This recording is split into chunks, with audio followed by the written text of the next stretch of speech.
அருட்பெருஞ்சோதி அருட்பெருஞ்சோதி தனிப்பெரும் கருணை அருட்பெருஞ்சோதி. எல்லா உயிர்களும் இன்புற்று வாழ்க, வள்ளல் மலரடி வாழ்க வாழ்க. கொல்லா விரதம் குவளை எல்லாம் ஓங்குக, நல்லோ நினைத்த நலம் பெறுக. நன்றி நினைத்து எல்லோரும் வாழ்க இசைந்து.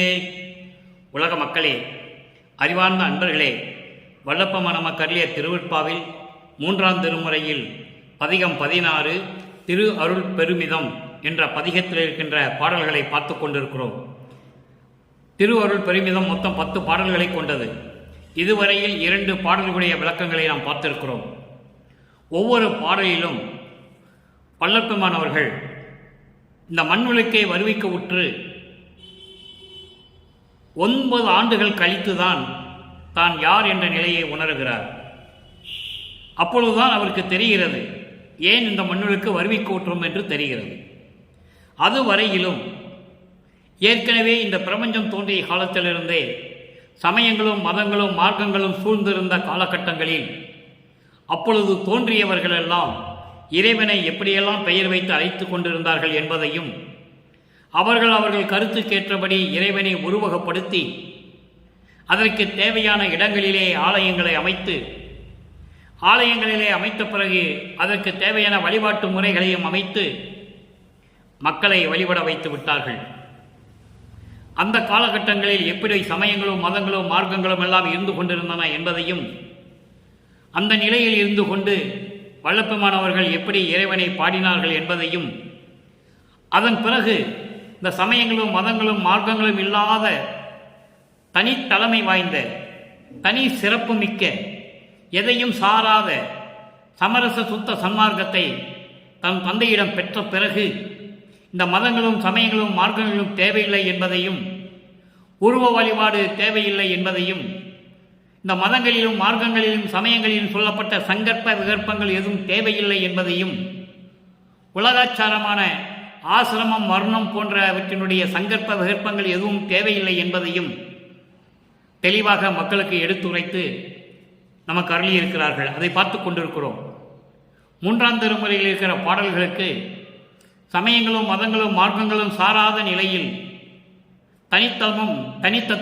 தனித்துவம் வாய்ந்த இறைவனே உருவாக்கி கொடுத்த, மற்ற சமயங்களும் மதங்களும் மார்க்கங்களெல்லாம் மனிதர்களால் உருவாக்கப்பட்டவை, மனிதர்களால் உருவாக்கப்பட்டவை, இறைவன் உருவாக்கியது அல்ல. இறைவன் அதற்கு சம்மதம் இல்லை இறைவனுக்கு. அதனால்தான் அகவலிலே சொல்கிறார், சாதி மதமும் சமயமும் பொய்யென ஆதியில் உணர்த்திய அருட்பெருஞ்சோதி என்று சொல்லுவார். சாதியும் மதமும் சமயமும் காணா ஆதி அநாதயம் அருட்பெருஞ்சோதி என்று சொல்லுவார்.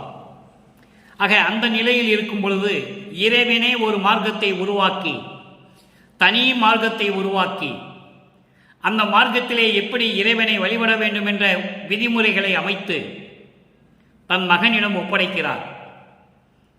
அந்த சமரச சுத்த சன்மார்க்கத்தை தந்தையிடம் பெற்ற பிறகு வல்லப்பெருமான் அவர்கள் இறைவனை எப்படி வேண்டுகிறார், இறைவனிடம் எப்படி அருளை பெறுகிறார், எப்படி இறைவனாகிறார் என்பதை நாம் பார்த்து கொண்டிருக்கிறோம். அந்த வகையில் நாம் பார்க்க வேண்டிய பாடல் திரு அருள் பெருமிதம் 3ஆவது திருமுறை பதிகம் 16 3ஆவது பாடல். பாடலை நன்றாக கவனியுங்கள். மட்டுக்கு அடங்கா வன் கையினார், மட்டுக்கு அடங்கா வன் கையினார் வளம் சேர் ஒற்றிவானர். அப்போ இறைவனை, திருவொற்றியூரில் இருக்கின்ற இறைவனை எப்படி சொல்லுகிறார் என்பதை நீங்கள் பார்க்க வேண்டும். அதன் பிறகு சமரச சுத்த சன்மார்க்கத்தை பெற்ற பிறகு இந்த பிரபஞ்சத்தில் எத்தனை இடங்களிலே இறைவனை பெயரை சொன்னாங்களோ அதையெல்லாம் நீக்கிவிட்டு ஒரே இறைவன் அருட்பெருஞ்சோதி என்று சொல்லுவார். அந்த இறைவன் வடலூரிலே சத்திய ஞான சபையில் இருக்கிறார் என்று சொல்லுவார். அதை நாம் பார்க்க போகிறோம். முதலிலே இந்த பாடலுடைய விளக்கத்தை பார்த்த பிறகு, சமரச சுத்த சன்மார்க்கத்தை பெற்ற பிறகு எப்படி இறைவனிடம் அருளை பெற்றார் என்பதை நாம் பார்க்க போகிறோம். மட்டுக்கு அடங்கா வன் கையினார் வளம் சேர் ஒற்றிவானர் அவர். பட்டு துகிலே திசைகளெல்லாம் படர்ந்ததென்ன பரிந்தனையோ, கட்ட துகிலும் கிடையாது கந்தை உடுத்தது அறிந்ததில்லையோ, கந்தை உடித்ததற்கு அறிந்ததில்லையோ, இட்டு புணர்ந்து இங்கு எது பெறுவாய் ஏழையடி நீ மகளே. அன்பர்களே, இங்கே ஒரு தாய் மகளிடம் சொல்லுவது போல மகள் இறைவனை காதலிக்கிறாள். அந்த இறைவன் எப்படிப்பட்ட இறைவன் என்று மகள் சொல்லுகிறார் என்றால் தாயிடம் சொல்லுகிறார். நல்லா கவனிச்சுட்டே வரணும். நீங்க தன்னை மகளாகவும் ஒரு தாய் மகளிடம் எப்படியெல்லாம் சொல்லுகிறார்கள் என்பதை உருவகப்படுத்தி வர்ணனை செய்து இந்த பாடலை அருளியிருக்கிறார்கள். ஒரு தாய் மகளிடம் சொல்லுகிறாள். மகள் என்ன சொல்லுகிறாள் என்றால், மட்டுக்கு அடங்கா வன் கையினார், அளவில்லாத அருளை கொடுக்கக்கூடியவர் கொடை வள்ளல் என்று சொல்லுகிறார். வன் கையினார் என்பது கொடை வள்ளல், அருள் வல்லமை படைத்த இறைவன் அளவில்லாத அருளை வைத்துக் கொண்டு அருளை கொடுக்கக்கூடிய ஒரு கொடை வள்ளல் என்று சொல்லுகிறார். வளஞ்செயர் ஒற்றிவானர், வயல்களும் நீர்நிலைகளும் சூழ்ந்து அழகாக திகழ்ந்து கொண்டிருக்கின்ற திருவற்றிலே இருக்கின்ற இறைவன் அவர். பட்டு துகிலே திசைகளெல்லாம் படர்ந்ததன்ன பரிந்தனையோ, இறைவன் பட்டு ஆடை அணிந்து திரும்பும் திசைகளெல்லாம் பட்டாடை அணிந்து அழகாக திகழ்ந்து கொண்டிருக்கிறார் என்று சொல்லுகிறார். மகள் சொல்லுகிறாள் தாயிடம். தாய் பதிலுக்கு சொல்லுகிறாள், இதெல்லாம் இறைவன் திருவொற்றியூரில் இருக்கின்ற இறைவன் என்று சொல்லுகிறாய், அருள் கொடையை கொடுக்கிற இறைவன் என்று சொல்லுகிறாய், பட்டாடை அணிந்து எங்கு பார்த்தாலும் திசைகள் திரும்பி பார்த்தாலும் கூட பட்டாடை அணிந்து அழகாக இருக்கிறார் என்று சொல்லுகிறாய். அதை விரும்பிதான் நீ காதலித்தாயோ? அற்புதமாக இருக்கும் அன்பர்களே. இறைவன் மீது பற்று கொண்டு பாடலை இயற்றுகிறார். அதை நீங்கள் புரிந்து கொள்ள வேண்டும். மா காதல் கொண்டு, இறைவன் மீது மா காதல் கொண்டு பாடுகிறார். அப்படி பட்டாடை உடித்து இருக்கிறார் என்று நீ நினைக்கிறாயா? கட்ட துகிலும் கூட கிடையாது, கட்டுறதுக்கு ஒரு துணி கூட கிடையாது. கந்தை துணியை உடுத்தது நீ அறிந்ததில்லையோ? இறைவன் நிலையை சொல்கிறார் பாருங்கள். தாய் மகளிடம் சொல்லுவது போல சொல்லுகிறார். நீ பட்டாடை உடுத்தி இருக்கிறார் என்று சொல்லுகிறாய், அவனுக்கு கட்ட துணி கூட கிடையாது, ஒட்டு துணி கூட கிடையாது. கந்த துணி உடித்தது உனக்கு தெரியவில்லையா? கிழிசல் இல்லாத ஒரு துணி கூட கிடையாது அவன்கிட்ட. கந்த துணி கட்டிட்டு தெரிகிறான். அவனை விரும்பி காதலிக்கிறாய் என்று சொல்லுகிறாயே, அவனை விரும்பி நான் மனம் செய்ய போகிறாய் என்று சொல்லுகிறாயே, நீ என்ன சுகத்தை காணப் போகிறாய்? ஒன்றும் தெரியாத பெண்ணாய் இருக்கிறாயே என் மகளே என்று சொல்லுகிறார். எவ்வளவு அற்புதம் பாருங்க. எப்படி எப்படி வர்ணனை செய்த இந்த பாடலை நமக்கு அருளியிருக்கிறார்கள் பாருங்கள். அற்புதமாக இருக்கும். எந்த புராணங்களிலும் எந்த காவியங்களிலும் கிடையாது. அற்புதமாக சொல்கிறார். ஆக மதங்களும் சமயங்களும் சார்புகளும் சார்ந்த இருந்த அந்த காலகட்டத்தில் இறைவனை எப்படி வர்ணனை செய்தார் என்பதை நம்ம பார்த்து கொண்டிருக்கிறோம். இப்போ இந்த பாடலுடைய பொருள் என்ன? மகள் சொல்லுகிறார் தாயிடம், அவர் அளவில்லாத அருளை வைத்துக் கொண்டிருக்கிறார். அருள் கொடையை அளவில்லாமல் கொடுப்பார், கொடுத்து கொண்டே இருப்பார். அவர் திருவொற்றியூரில் இருக்கின்ற இறைவன் பட்டாடை அணிந்து அவ்வளவு அழகாக இருக்கிறார் என்று சொல்லுகிறார். அதுக்கு தாய் சொல்லுகிறாள், நீ பட்டாடை உடித்துக் கொண்டு இருக்கிறாய் என்று நீ சொல்லுகிறாயா? அவனுக்கு கட்ட துணி கூட கிடையாது, கந்த துணியை கட்டிக்கிட்டு இருக்கான். அவனை போய் இட்டு என்றால் விரும்பி, இஷ்டப்பட்டு, புணர்ந்து, அவனை இஷ்டப்பட்டு விரும்பி காதலித்து கல்யாணம் பண்ணி திருமணம் செய்ய போகிறாய் என்று சொல்லுகிறாயே, அவனை திருமணம் செய்து கொண்டு நீ என்ன சுகம் காணப் போகிறாய்? ஒன்றும் தெரியாத, விவரம் தெரியாத சின்ன பிள்ளையாக இருக்கிறாயே என் மகளே என்று சொல்லுகிறார். இப்ப இந்த பாடலுடைய விளக்கம் பாருங்க. இதுவரை பாடலும் பதவுரையும் பார்த்து விட்டோம். பாடலுடைய பொருள் தொகுத்து சொல்லுகிறேன். அளவில்லாத அருள் வல்லமும் கொண்டவர், வளமான திருவொற்றியூரில் வசிக்கும் இறைவன் அவர். எங்கு பார்த்தாலும் பட்டு துணிகள் விரிந்து கிடக்கின்றன, பட்டு அடை துணிந்து அழகாக திகழ்ந்து கொண்டிருக்கிறார், பேர் அழகாக இருக்கிறார் என்று நீ நினைக்கிறாயா? பட்டாடைதான் உடுத்துவார் என்று நீ நினைத்து கொண்டிருக்கிறாயோ? உடுத்துவதற்கு ஒரு துணியும் கிடையாது அவனுக்கு. கந்த துணியை கட்டி கொண்டிருக்கிறான், அது உனக்கு தெரியாதா? கந்த துணியை கட்டிக்கொண்டு வறுமையில் இருக்கின்றவனை காதலித்து அவனை திருமணம் செய்து கொள்ளப் போகிறாய் என்று சொல்லுகிறாயே என் மகளே. கிழிந்த துணியை கட்டி கொண்டிருக்கிறவனை திருமணம் செய்து என்ன சுகம் பெறப்போகிறாய்? என்ன சுகம் பெறப்போகிறாய்? ஒன்றும் தெரியாத ஏழை பெண்ணாக இருக்கிறாயே, விவரம் தெரியாத பெண்ணாக இருக்கிறாயே என் மகளே, இது சரியில்லை என்று சொல்கிறார்.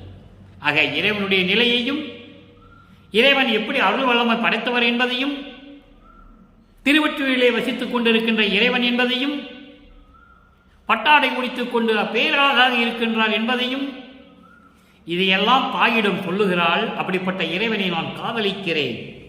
நமக்கு சொல்லுவது போல சொல்லுகிறார். ஒரு தாயிடம் சொல்லுவதென்றால் உலக மக்களுக்கு தெரியப்படுத்துகிறார். அப்ப அந்த தாய் சொல்லுகிறாள், நீ அவன் பட்டாடை முடித்துக் கொண்டு அருள் வல்லமையோடு திருவொற்றியூரில் இருக்கிறான் என்று நீ நினைத்துக் கொண்டிருக்கிறாயா? இவர் சொல்லுவதற்கு எதிர்பதில் சொல்லுகிறான். அப்போ அவன் உடுத்துறதுக்கு துணி கூட கிடையாது, அவனுக்கு கந்த துணியை கட்டிக்கிட்டு தெரிகிறான். அவனுக்கு தெரியாதா? அவனை விரும்பி காதலித்து திருமணம் செய்து கொள்ளப் போகிறாய் என்று சொல்லுகிறாயே என் மகளே, அவனை திருமணம் செய்து கொண்டு நீ என்ன சுகத்தை காணப் போகிறாய்? ஒன்றும் தெரியாத விவரம் தெரியாத பெண்ணாக இருக்கிறாய் என்று சொல்லி இந்த பாடலை நமக்கு அருளி இருக்கிறார்கள். அப்போ இங்க பாருங்க, இப்போ 3ஆம் திருமுறை பாடலை நம்ம பார்த்துட்டோம். இந்த காலகட்டங்களில் அவர் இந்த மண்ணுலக்கு வருவிக்க விட்டது அவருக்கு தெரியாது. எதற்காக இந்த மண்ணுலக்கு வந்தாலும் அவருக்கு தெரியாது. மறைப்பு இருக்கிறது. காரணம், தாயின் கருவிலே இருக்கும்போது பார்த்த அருட்பெருஞ்சோதி ஆண்டவர் அதன் பிறகு மண்ணுலக்கை வருவிக்க விட்டு 6 மாத காலத்திலே சிதம்பர ரகசியம் காட்டிய அருட்பெருஞ்சோதி ஆண்டவர் அதன் பிறகு மகனை பார்க்க வரவே இல்லை. 9வது ஆண்டில் வந்து ஆட்கொள்ளுகிறார். ஆண்டு 6 3 ஆண்டில் ஆட்கொண்ட அருட்கடலே என்று சொல்லுவார். என் உள்ளத்தம் அந்த தேவே என்று சொல்லுவார். ஆக அவர் இறைவனை ஆட்கொண்ட பிறகு இந்த சமயங்களும் மதங்களும் மார்க்கங்களும் சாராத நிலையில் இறைவன் எப்படி இருப்பான் என்றே தன் மகனுக்கு காட்டுகிறார். உருவம் இல்லை. அதைதான் ஒரு பாடலிலே நாம் போன பாடலிலே பார்த்தோம். உருவாகி அதன் பின் அருவாகி. உருவம் என்பது சமயங்களும் மதங்களும் மார்க்கங்களும் சார்ந்த நிலையில் எப்படி உருவமாக இருந்தார். சமரச சுத்த சன்மார்க்கம் வந்த பிறகு அருவமாகிறார், அதாவது ஜோதியாகிறார், ஒளியாகிறார். ஒளியாகிறது மட்டுமல்ல, அருவாகி ஒளியாய் வெளியாய் ஓங்குகின்ற கடவுளே என்று சொல்லுவார். ஒளியாகிய மட்டுமல்லாமல் வெளியாகியும் எது சிவவெளி, அதுதான் இறைவனுடைய வெட்டவெளி. அதான் 16வது நிலை. சரியை கிரியை யோக ஞானம் இந்த நிலைகளை கடந்து நன்னாலும் கடந்த ஒளி ஞான சபாபதியே என்று சொல்லுவார் ஒரு பாடலிலே. நன்னாலும் என்பது 4x4 16. நன்னாலும் கடந்த ஒளி ஞான சபாபதியே, சத்திய ஞான சபையிலே ஒளிந்து கொண்டிருக்கின்ற இறைவனை என்று சொல்லுவார். பொன்னாரும் சபையாய் அருள் பூரண புண்ணியனே, என்னால் ஆவது ஒன்றும் உனக்கு இல்லை எனினும் எந்தாய் உன்னால் வாழுகின்றேன், எனக்கு உண்மை உரைத்தருளே என்று சொல்லுவார். ஆக சமரச சுத்த சன்மார்க்கத்தை பெற்ற பிறகு இந்த பாடலிலே சொன்ன ஒரு 3 கருத்துக்களுக்கு விளக்கம் தர வேண்டும். அந்த விளக்கம் 6ஆம் திருமுறையில் இருக்கிறது. நன்றாக கவனியுங்கள். இன்று பார்த்த பாடலிலே மட்டுக்கு அடங்கா வன்கையினார் அளவு கடந்த அருளை கொடுக்கக்கூடிய குடல் வள்ளல் என்று சொல்லுகிறார். வளஞ்சேர் ஒற்றிவாணர் தேவர் என்று சொல்லுகிறார்.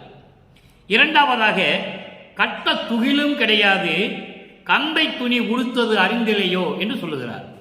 இதற்கு என்ன பொருள் என்றால், இறைவனை உருவகப்படுத்துகிறார்கள். இறைவன் உருவகப்படுத்தி அவருக்கு கட்டுவதற்கு துணி இல்லை, கந்த துணை கட்டி இருக்கிறார் என்று சொல்லுகிறார். அப்போ 6ஆம் திருமுறையில் வரும்போது உருவம் இல்லை, அருவமாகி ஒளியாகி வெளியாகி இருக்கிறார். நீங்கள் நல்லா கவனிச்சுட்டே வர நண்பர்களே, அப்போதான் இது புரியும். இறைவனுடைய நிலையை புரியும், சமரச சுத்த சன்மார்க்கத்துடைய விளக்கம் புரியும். அப்போ அந்த 2வது 3வது இட்டு புணர்ந்து இங்கு எது பெறுவாய் என்று சொல்லுகிறார் 3ஆம் பாடலிலே. அவனை போய் கந்த துணி கட்டிட்டு இருக்கான், அவனை போய் விரும்பி காதலித்து அவனை கல்யாணம் பண்ணி என்ன சுகத்தை பெற போறேன்னு சொல்லுகிறார். அப்போ இறைவனுடன் எப்படி அருளை பெற்றார் என்பதை 6ஆம் திருமுறையில் சொல்ல வேண்டும். அதை தான் பார்க்க போகிறோம். நன்றாக கவனியுங்கள். பதிகம் 73 நற்றாய் கூறல். இங்க தாய் மகளிடம் எப்படி சொல்லுகிறார்? 3ஆம் திருமுறையிலே அதே தாய் 6ஆம் திருமுறையிலே எப்படி சொல்லுகிறார் என்பதை நீங்கள் பார்க்க வேண்டும். அங்கேயும் 3வது பாடல், அஞ்சல் என்று என்னை இத்தருணம் நீ வந்தே அன்பினால் அனைத்து அருள் என்றார். அங்க நீ கல்யாணம் பண்ணாதுன்னு சொல்றாரு தாய். அவன் கந்த துணி கட்டிட்டு இருக்கான், பிழைக்கிறதுக்கு வர வழி இல்லை, அவனை போய் காதலிச்சு கல்யாணம் பண்ண சொல்றியே, கல்யாணம் பண்ணிக்க போறேன்னு சொல்றியே அப்படின்ட்டு அங்கே தாய் சொல்லுகிறான். இங்க அருப்பெருஞ்சோதி சமரச சுத்த சன்மார்க்கத்தை மகனிடம் கொடுத்த பிறகு அதே தாய் மகளிடம் சொல்லுவது போல சொல்லுகிறார். எப்படி பாருங்க, அஞ்சல் என்று என்னை இத்தருணம் நீ வந்தே அன்பினால் அனைத்து அருள் என்றாள். நீ அஞ்சாதே என்று சொல்லி இந்த நேரத்தில் நீ வந்து அன்பினால் அனைத்து எனக்கு அருள வேண்டும் என்று சொன்னாள். பஞ்சுபோல் பறந்தேன் ஐயவோ துயரம் படி இயலாது, துயரம் பட முடியாது எங்கே இந்த மண்ணுலகிலே எனக்கு என்றால். பஞ்சு போல பறந்து துன்பப்பட்டு கொண்டிருக்கிறேன், இனிமே இந்த மண்ணுலகில் என்னால் துன்பப்பட முடியாது என்று சொன்னால். செஞ்சவே, நல்ல கவனிங்க, செஞ்சவே எனது கருத்து எல்லாம் உனது திருவுளம் அறியுமே என்றான். செஞ்சவே என்பது எல்லாமே ஒன்று சேரும்படி, எல்லாமே ஒன்று சேரும்படி என்பது முத்தேகத்தை பெறுவது, மரணமில்லா திருவாழ்வை பெறுவது, தத்துவங்களை நிக்கிரம் செய்வது, அந்தங்களை கடப்பது, 5 தொழில்களையும் இறைவனிடம் வாங்குவது, இதெல்லாம் சேர்ந்துதான் செஞ்சவே என்று சொல்லுகிறார். இவற்றையெல்லாம் எனது கருத்து எல்லாம் உனது திருவுள்ளம் அறியுமே என்றார். இதெல்லாம் என் உள்ளத்தில் இருப்பது உனது திருவுள்ளம் அறியுமே என்றால். வஞ்சகம் அறியா வள்ளலே என்றார். அங்கே அருள் கொடை கொடுக்கிற வள்ளல்னு சொல்றியே, அவனை போய் கல்யாணம் பண்ண சொல்றியே, அவன் கந்த துணி கட்டியிருக்கிறானே என்று சொல்லுகிறார். இங்கே மகளிடம் சொல்லுகிறார், வஞ்சகம் அறியா வள்ளலே என்றார். எந்த வஞ்சகமும் இல்லாமல், சூது இல்லாமல், செய்த பிழைகளை எல்லாம் உள்ளத்தில் ஏற்றுக்கொள்ளாமல் மன்னிக்கக்கூடிய இறைவன் வள்ளலே, வள்ளல் படைத்த, வள்ளல் குணம் படைத்த இறைவனே என்றால். வரத்தினால் நான் பெற்ற மகளே, வரத்தினால் நான் பெற்ற மகளே என்று சொல்லி இந்த பாடலை நமக்கு அருளியிருக்கிறார்கள். அப்போ இறைவனிடம் பெற்ற அருளை சொல்லுகிறார். அஞ்சாமல் அஞ்சாதே மகனே என்று சொல்லி என் தந்தை என்னிடம் வந்து அன்பினால் அனைத்து எனக்கு அருளை கொடுத்தார். பஞ்சு போல பறந்து கொண்டிருந்த இந்த மண்ணுலகிலே இனிமேல் நான் துன்பப்பட முடியாது என்று சொல்லும் பொழுது எனக்கு வந்து அருளினால் எல்லாமும் ஒன்று சேர, மரணமில்லா பெருவாழ்வு, முத்தேகம், தத்துவங்களை நிகரம் செய்தல், அந்தங்களை கடத்தல், இவற்றையெல்லாம் என்னை கடக்க வைத்து சாகா கல்வியையும் கொடுத்து எனது உள்ளம் எல்லாம் என்ன நினைத்ததோ அப்படியே அந்த திருவுள்ளத்தில் நினைத்த இறைவன் எனக்கு அருளினார் என்று சொல்லுகிறார். வஞ்சகம் அறியா வள்ளல், அவர் எந்த சூதையும் செய்த குற்றங்களையெல்லாம் மனதில் வைக்காமல் அருளக்கூடிய இறைவன் என்று சொல்லுகிறார். எவ்வளவு அற்புதம் பாருங்க. அதுக்கப்புறம் பாருங்க இன்னொரு நிலை. இங்கே கட்ட துகிலும் கிடையாது, கந்தை துணி கட்டிட்டு இருக்கான்னு சொல்றார் தாய் மகளிடம் 3வது பாடலிலே. அதே இறைவனை அருவமாக்கும் போது இங்க கந்த துணியும் வராது, பட்டு துணியும் வராது. 3வது பாடல் திருவடி பெருமை 80வது பதிகம் 3வது பாடல். எவ்வளவு அற்புதம் பாருங்க. 3ஆம் திருமுறையில் இருக்கின்ற 3வது பாடலுக்கு 6ஆம் திருமுறையில் விளக்கம் இருக்கிறது. இது மட்டுமல்ல நண்பர்களே, 4 திருமுறைகளிலும் கிட்டத்தட்ட 2342 பாடல்கள் இருக்கின்றன. இந்த 2342 பாடல்களுக்கும் 6ஆம் திருமுறையிலே 2500 பாடல்களில் விளக்கம் இருக்கிறது. அங்கங்கே நமக்கு அருளியிருக்கிறார்கள், லிங்க் பண்ணியிருக்காங்க இறைவன். இது இறைவனோட தயவும் கருணையும் இருந்தால்தான் எடுத்து சொல்ல முடியும். அப்போ அந்த 3வது பாடல் பாருங்க, திருவடி பெருமையில அங்க கட்ட துணி கிடையாது, கந்த துணி கட்டி இருக்கிறான்னு சொல்றார். இங்க சொல்றார் பாருங்க, செம்பவள திருமலையோ, செம்பவள திருமலையோ, பவளம் போன்று உயர்ந்திருக்கின்ற அருள்மலையோ, மாணிக்க விளக்கோ, மாணிக்கம் போன்று விளக்கு கொண்டிருக்கின்ற, மாணிக்கம் போன்று ஒளிவிட்டுக் கொண்டிருக்கின்ற விளக்கோ, உருவத்தையே சொல்ல மாட்டார். செல்லும் ஜோதி தனிப்பிளம்போ, செல்லும் ஜோதி தனிப்பிளம்போ, தனிப்பிளம்போன்னு சொல்றார் பாருங்க, அதான் அருப்பெருஞ்சோதி.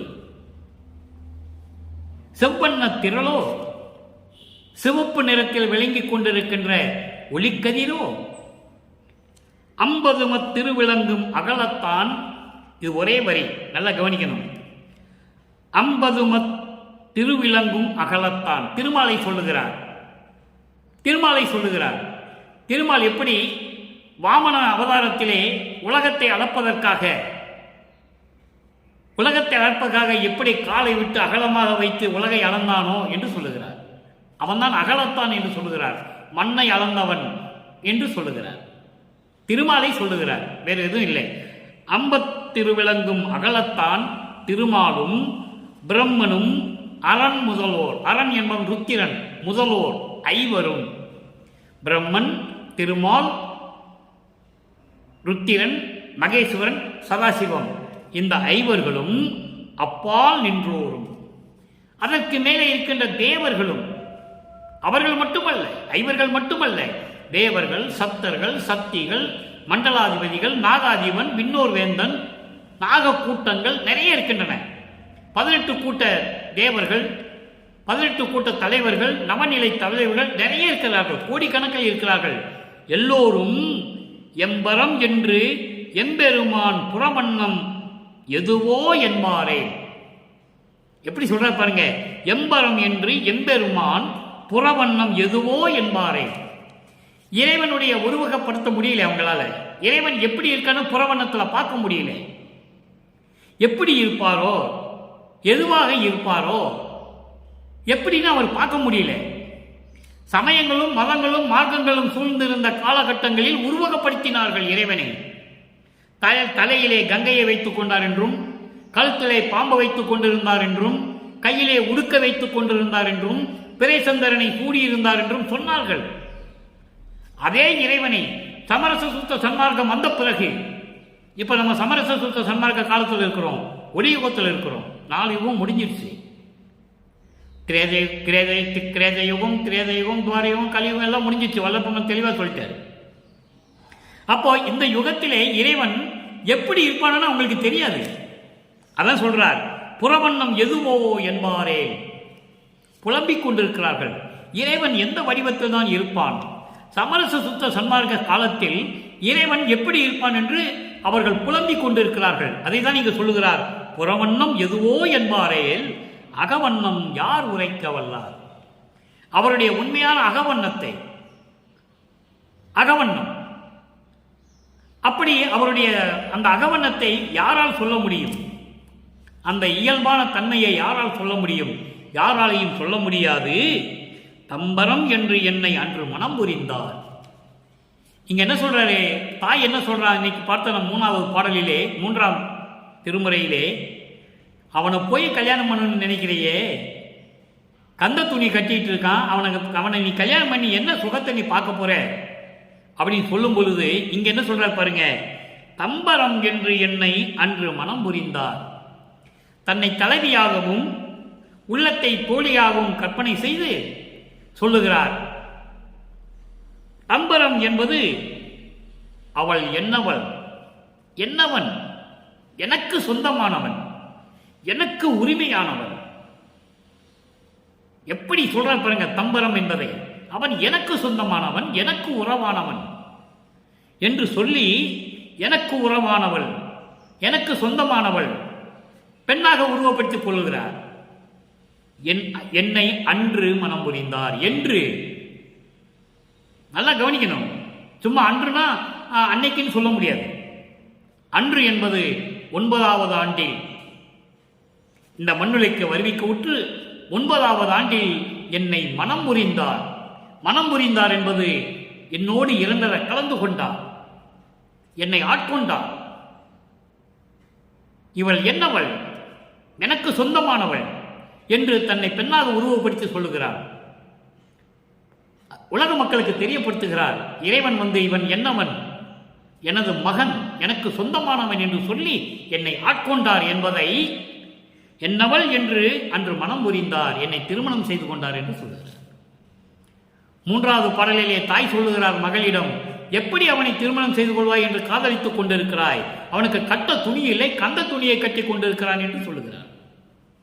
சமரச சுத்த சன்மார்க்கத்தை பெற்ற பிறகு என்னை மனம் புரிந்தார் என்று சொல்லுகிறார். மனம் புரிந்தார் கனக சபைநாதர். கனகசபை என்பது பொற்சபை. பொற்சபையில் இருக்கின்ற இறைவன் கனகசபை நாதன். அங்கே திருவொற்றியூரில் இருக்கின்ற தேவன் என்று சொல்லுவார். திருவொற்றியூரில் இருக்கின்ற வளஞ்சேர் ஒற்றிவாணர் தேவர் அவர் என்று சொல்லுகிறார். இங்கே சமரச சுத்த சன்மார்க்கத்தை பெற்ற பிறகு கனகசபை நாதர் அவர் பெருமையை சாற்றுவது என் தோழி. அவருடைய பெருமையை சொல்லுவதற்கு எப்படி சொல்லுவது தோழி? யாராலையும் முடியாது. இறைவனை யாருமே பார்க்க முடியவில்லை. புறவண்ணத்துமே அவர்களை பார்க்க முடியவில்லை. அவருடைய அகவனத்தை யார் பார்க்க முடியும்? அப்படிப்பட்ட இறைவன் என்னை 9வது ஆண்டில் என்னை மனம் புரிந்தார் என்பது என்னை ஆட்கொண்டார். அதை தான் சொல்லுகிறார்.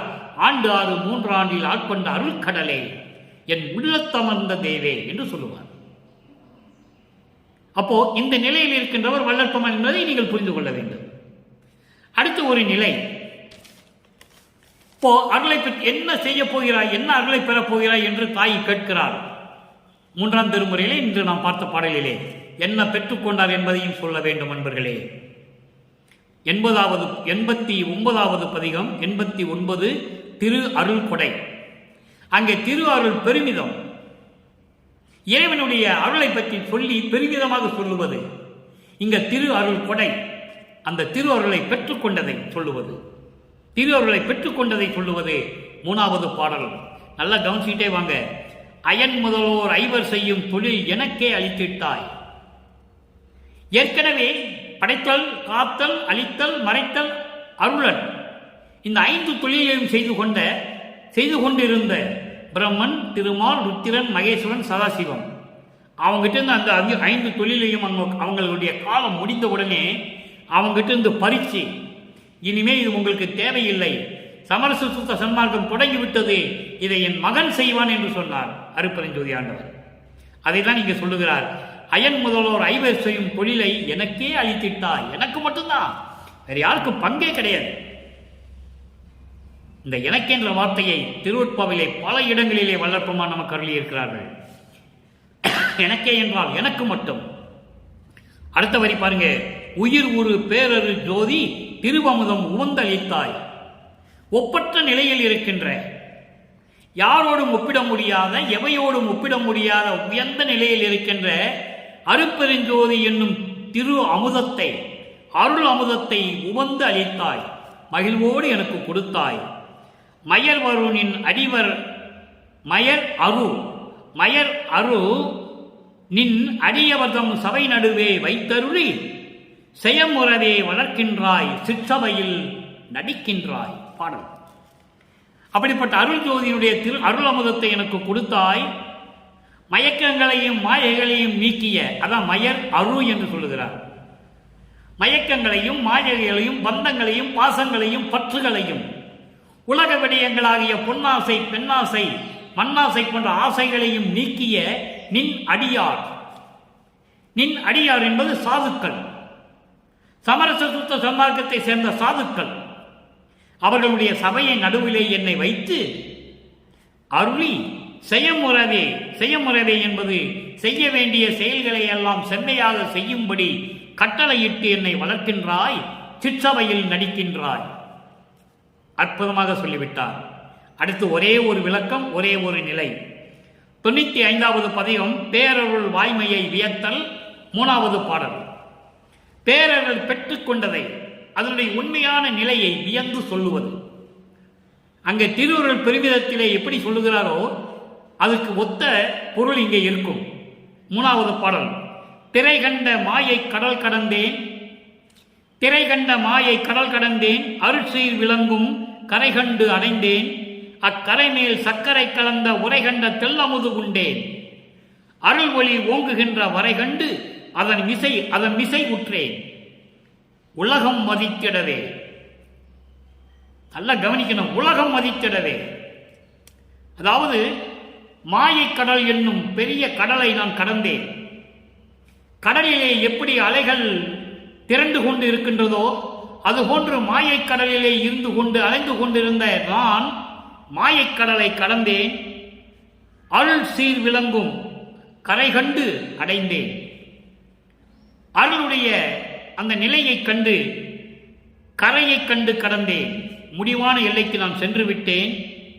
அதைதான் ஒரு பாடலிலே சொல்லுவார், 7 உலக அவத்தை விட்டு ஏறினேன் மேல்நிலை, அதற்கு ஊழிதோறு ஊழி உயிர்தழைத்து ஓங்கினன் என்று சொல்லுவார். அதைதான் இங்கே சொல்லுகிறார். கரை கண்டு அடைந்து தெல்லமுது உண்டேன், சர்க்கரை கலந்த உரை கண்ட தெல்லமுதும் உண்டே. அந்த அளவிற்கு திகட்ட உண்டேன் என்று சொல்லுகிறார். அருள்வழி ஓங்குகின்ற வரை கண்டு அதன் மிசை உற்றேன். அருள்வழி விளங்கிக் கொண்டிருக்கின்ற அந்த நிலையை கண்டு அதன் மிசை உற்றேன். மிசை என்பது அதன் மேலே, அதுதான் கடவுள் நிலை அறிந்த அமயமாதல், அதுதான் 16வது நிலை. அப்படிப்பட்ட நிலையை கடந்து அதன் மேல்நிலையை நான் விளங்கிக் கொண்டிருக்கின்றேன். உலகம் மதித்திடவே, உலகம் என்பது மண்ணுலகம், விண்ணுலகத்தில் இருக்கின்ற அத்தனை பேரும் போற்றும்படி, என்னை வந்து வணங்கும்படி நான் திகழ்ந்து கொண்டிருக்கிறேன், உலகம் மதித்திடவே என்று சொல்லி நமக்கு அருளியிருக்கிறார்கள். எனவே அன்பர்களே, இன்றைய பாடலுடைய விளக்கம் உங்களுக்கு புரிந்திருக்கும் என்று நினைக்கிறேன். எப்படி சமயங்களும் மதங்களும் மார்க்கங்களும் சார்ந்த இந்த காலத்தில் இறைவனை உருவகப்படுத்தி பாடினாரோ, அதே நிலையில் சமரச சுத்த சன்மார்க்கம் என்ற ஒரு தனி மார்க்கத்தை பெற்ற பிறகு அங்கிருந்து வரணும் அவசியம் இல்லை. இந்த சமயங்களையும் மதங்களையும் மார்க்கங்களை சார்ந்துதான் சமரச சுத்த சன்மார்க்கத்துக்கு வரணும்னு அவசியம் இல்லை. அதை தெளிவாக சொல்லுகிறார். அதெல்லாம் விட்டு விட்டு வாருங்கள், அதெல்லாம் தேவையில்லை என்று சொல்லுகிறார். அதெல்லாம் அழிந்து விட்டன, ஒடிந்து விட்டன, மடிந்து விட்டன, தொலைந்து விட்டன, எத்தனையோ இடங்களில் சொல்லுவார் வளர்ப்புமானவர்கள். இனிமேல் இறைவன் இருப்பது சமரச சுத்த சன்மார்க்க நிலையில், சமரச சுத்த சன்மார்க்க நிலையில் இருக்கிறார் என்று சொல்லுகிறார். எனவே அப்படிப்பட்ட நிலையில் இருந்து கொண்டு நீங்கள்லாம் சமரச சுத்த சன்மார்க்கத்தில் சேர்ந்து இறைவன் ஒருவனே என்ற நிலையில், அவன் ஜோதி வடிவில் இருக்கின்றார், அருட்பெருஞ்சோதி வடிவில் இருக்கான் என்ற நிலையில், சைவ நிலையில் இருந்து கொண்டு இறைவனை வணங்கி இறைவனிடமிருந்து எல்லா அருளையும் செல்வங்களையும் பெற்றுக்கொண்டு நீங்கள் பிள்ளைகள், உறவினர்கள், மனைவி, மக்களோடும் சிறப்புற நோயற்ற வாழ்வில் வாழ வேண்டும் என்று தயவோடையும் கருணையோடையும் இறைவனுடைய ஆசியாலையும் சொல்லிக்கொண்டு இந்த வள்ளலார் ஊழியன் விடைபெறுகிறேன். மீண்டும் நாளை சந்திப்போம். நன்றி, வணக்கம். அருட்பெருஞ்சோதி, அருட்பெருஞ்சோதி, தனிப்பெரும் கருணை அருட்பெருஞ்சோதி.